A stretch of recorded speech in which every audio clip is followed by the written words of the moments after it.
रसूलुल्लाह फरमाते हैं, जो शख्स ये स्टेटमेंट कहता है 100 टाइम्स, ला इलाहा इल्लल्लाह वहदहु ला शरीका ला लहुल मुल्कु व लहुल हम्दु व हुवा अला कुल्लि शैइन कदीर, तो उसको कितना अजर मिलता है, क्या बेनिफिट है। इसने 10 गुलामों को आज़ाद किया है। और आपको पता होना चाहिए कि रसूलुल्लाह ने एक हदीस में और फरमाया कि एक गुलाम को आज़ाद करना ऐसा है कि जैसे अपने हर बॉडी पार्ट को जहन्नम की आग से आज़ाद करना।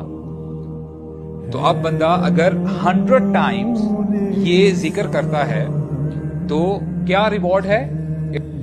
और होता क्या है कि इसके साथ साथ उसके 100 गुनाह मुआफ कर दिए जाते हैं और 100 नेकियां बढ़ा दी जाती हैं।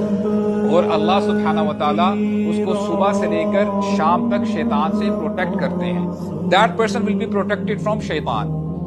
और देखिए, ये जो हदीस हमने पढ़ी है, ये मामला है आम दिनों का।